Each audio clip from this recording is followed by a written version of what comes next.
What's going on, y'all? This Greg. Greg said it. Y'all, it's fall. The season halfway gone. It didn't quite go the way many expected, some expect. I know the haters are happy, because a lot of people wanted this to happen last year. And there's really no way to predict this was going to happen. A lot of people claim they know how Colorado season was only going to go. And that's a good guess, just as good as guess anything. Colorado has some internal stuff going on that's really weird. Yeah, you can look at some of the play calling and some of the patterns that's persistent. You can say, yeah, you saw that. But even with that, last year, they was able to sustain. But a lot of people say, hey, when you lose that many leaders and key players, that's absolutely true. Yet, with all your after-the-fact genius, it doesn't explain how you could say they were going to lose the last few games that they lost. Really all of them. But when you talk about the games where they had the lead, starting off strong, outside of Houston, and Houston was a close game. Houston game ended a lot like TCU game ended. It was abrupt and abrasive at the end. But it was back and forth, back and forth. Houston didn't dominate anything. People look at the scoreboard and look at stats and think they know something. But if you watch the actual game, the game was back and forth, one-score game, the whole game, and they took off at the end just like they did at TCU. TCU didn't dominate anything. CU dominates themselves. So when you look at the fact, they jumped up on Georgia Tech. They blamed it on fumbles. They blamed it on this. But really, the offense was very precise and effective. Then you look at what happened when they lost to BYU. Jumped up on them the same way, to the point BYU was like they had no answer for it. Really, it could have been a blowout like how Oregon jumped out on CU. If they had kept playing like that, BYU wouldn't have had a chance. Because at that point, the defense was effective. They helped BYU at bay the whole game, really to the end. Right? CU still had a chance to come back. If the offense had a maintained, or even just did the same thing they did the second half, they still would have won. Then we look at this TCU game. TCU did all that in the last few minutes of the game, especially the last touchdown, which put the game away. And that came after mistake after mistake, letting punts get hit in the back of the jerseys, letting interceptions keep getting tipped or thrown for different reasons. It wasn't all on Salted. I mean, it was a lot of missed opportunities like they do every game. It wasn't domination. It was them refusing to win. It was them refusing to dominate. Now, domination has been an issue for them all along, as far as when they get up on teams. And, do you bury them or do you let them kind of hang around? That happened last year. So don't act like that wasn't something that was going on. It happened the year before. We've seen that with Stanford. The games that they won, teams kind of hung around. We've seen that with Colorado State. Colorado State was the back and forth. Nebraska, not so much in that first year. But TCU, a lot of that was back and forth, with them just refusing to put them away. The first year. They have not had a killer instinct. I don't know how you answer that. I really don't. I think that happened even at Jackson State. So that has a lot to do with the coaching style, or the type of players, or mentality. I don't know. I don't know how and why that would happen. That would be a good psychoanalysis. They need a shrink. They need a sports psychologist, like I said, where everybody was all clenching their purse last year this time. They need somebody to kind of explain the mindset of these folks. Because the coach clearly don't know. He done said for years in a row, I don't know what's going on. Well, you need to get somebody that can kind of analyze that thing. Because like I said, this thing is deeper than football. It's a whole lot of heebie-jeebie going on, a whole lot of juju, no pun intended. And people so smart, they don't know nothing about that stuff. There's something off. You got enemies. They ain't just throwing witches at politicians and hoping they get killed and stuff like that. They do it to regular people. Don't think them witches ain't on Prime. Prime had issues going on. He had issues coming in. Then you got the council thing. Then he's saying, hey, I got blood clots. Again, he know. He's been there. He know the feeling. He don't had that surgery probably a couple times. This is the thing. I was concerned. Anybody know who followed me? I was concerned when he came to Colorado. He's Brad. Oh, I got a facility right below me, above me, whatever. When he left Jackson, because he had just had that situation year before at Jackson, just recovered. This is a highly stressful lifestyle for even the most healthy person. when you look at the fact that all the practicing, year-round training, travel, he already travel a lot just doing what he do. You know, he don't recruit a whole lot, that help, but he do everything else. He has a lot going on. It's hard on the body, man. It's year-round. It's stressful. It's high intense. Usually when you're trying to recover for stuff, you want to get away from all that. He, even after coming from bladder, jumped right back into this thing. It's a blessing to have that taken care of and feel like that's taken care of. But then you still got this other thing. Like I said, you got both going on. He didn't just have that, and he already had something before that.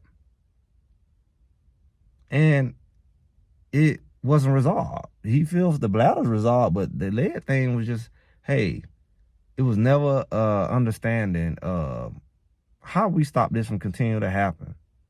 It was never an understanding of how do we prevent this from happening again outside of the medical. And we, you know anything about the medical. Medical ain't trying to stop nothing. They can try to control it. Even the stuff they can get rid of. They can get rid of a lot of stuff they ain't even trying to get rid of it. Nevertheless, something severe. So when you're looking at somebody who got severe chronic illness, it ain't going nowhere. He just living through it. He just taking God knows how many medications and what effects they have. And how are they affecting him on a day-to-day basis. But he's so motivated. He's so positive. He's one of the most inspirational guys, not just in his mouth, but in his actions. Because anybody, I would say in their right mind, their regular mind, was after the first situation, said, let me sit on down somewhere. I'm already limited. You don't have 2 toes cut off. He go up even to a higher level. And have to live through that. As far as standing and how he gonna adjust to all the walking, because he's in an active lifestyle. It ain't a desk position. It ain't ESPN he working at. He on a football field at practice and walking and fussing every day. So this not something that's just gonna be able to be avoided. The physicality, the nature of the job. He's done a good job of keeping himself active and shape because that's who he is. But that thing right there is something he had to fight through. And yet, he said, I'm going to keep on going. Then he pop up with the other situation with the bladder. And it's like, wow, that's even more something he didn't give himself time to really recoup from, other than the short period of time. And that's who he is. That's how he became a great athlete. He probably played through so many injuries. And just that mindset is a powerful thing, man. Because people who go through a fraction of what he going through, they fold up. And if you don't know by now, yes, this is the inspirational motivation. It's nothing more inspirational than Coach Prime. It's not a mistake that the whole world is looking at him and got haters looking at him, because a hater wonder why they can't do it. Hating that they can't do it. They're not willing to do what he's willing to do. They're not willing to pay the price. They're not willing to suffer. He is, literally and figuratively. He's willing to discipline himself to be great, and he's trying to portray this to his players. And I heard, Big Matt, he made a comment that really, really, I thought would be the rallying cry, even back with the bladder, when they would say, why are the players not inspired by this man? They should want to play for this man. They just as lackluster and nonchalant. This man literally putting his life on the line.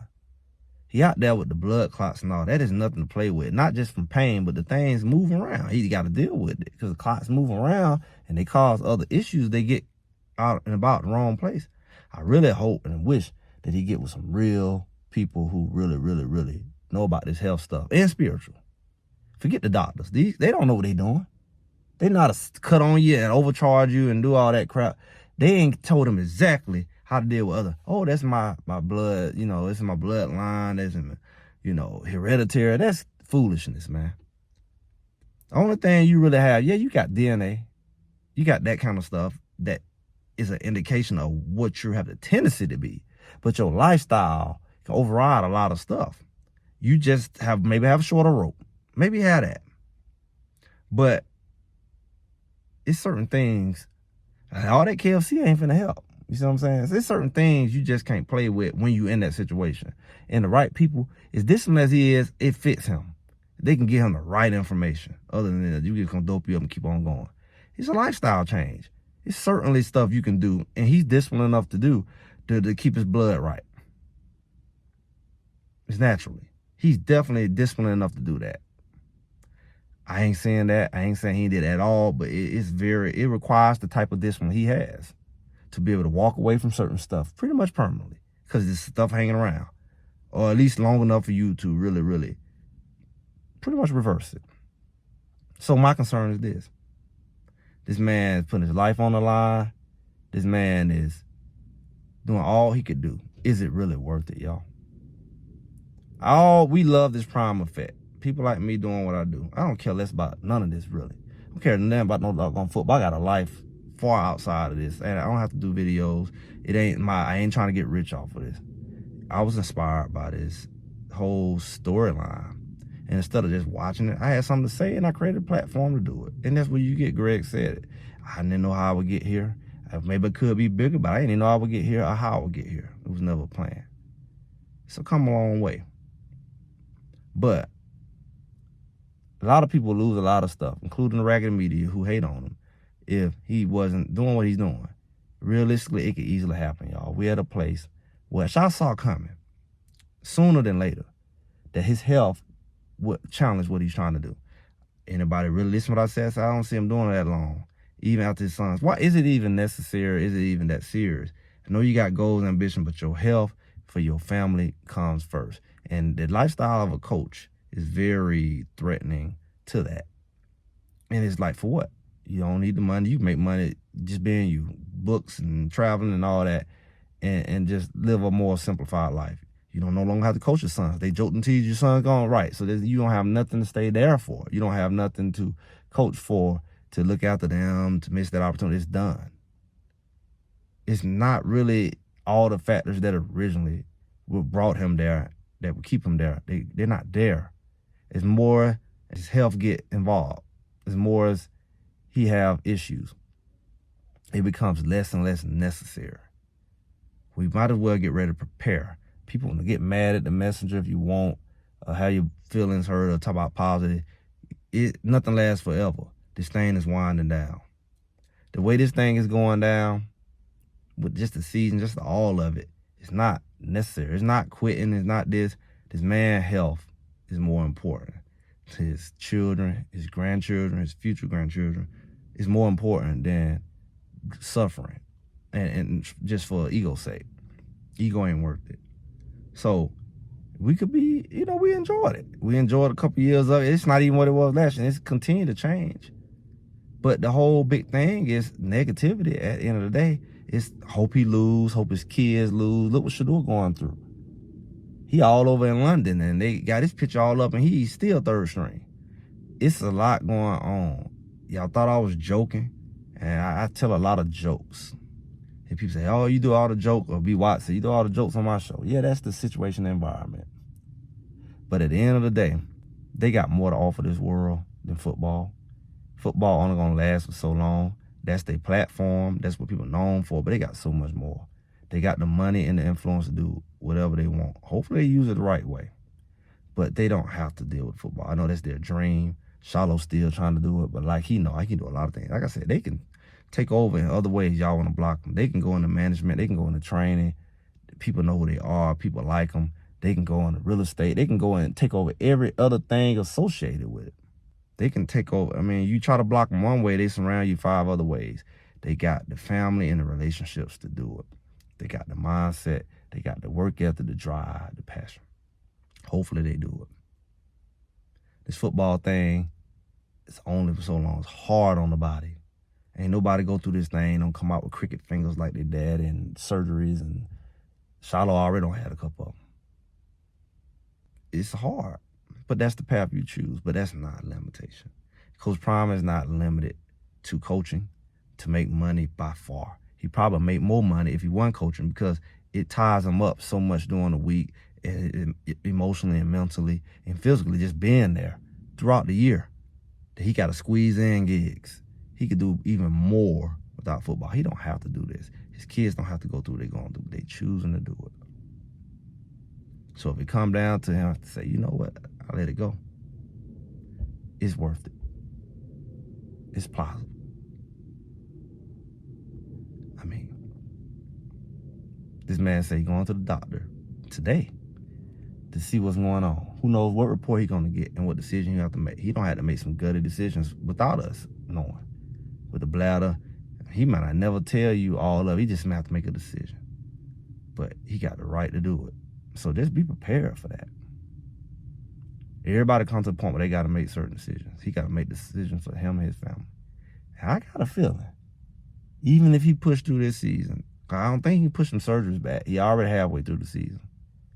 Do he keep trying to push the limit just to be out there to do what he's doing? Is it, he gonna really just decide, is it really worth it? Because stress is a part of it, and he can't avoid that. Just the nature of it, winning or losing, but definitely losing, it's not worth it. So I don't know where Colorado's headed. You know for sure a lot of people at Colorado because he's out there, including the coaches, especially the players. Him not being there eliminates a lot of the guys from staying. Some of the guys y'all saying about on the verge of leaving anyway, they's definitely gone. That's the reality of it. That's not being negative. That's the reality of it. So let's enjoy this thing while you can. Hope you've been enjoying it all along. Look at the writing on the wall. Week by week, a lot of people have built connections, family, and all that good stuff. But, you know, there's life before, during, and after it all. We shall see. It's Greg. Greg said it. Make sure y'all like, share, subscribe, comment. Make sure you pray for Coach Prime if you really about that. I know there's people praying against him, for sure. But make sure you pray for him sincerely and effectively. That God's will for his life be done. Not your will. Don't be selfish. I'll talk to y'all soon.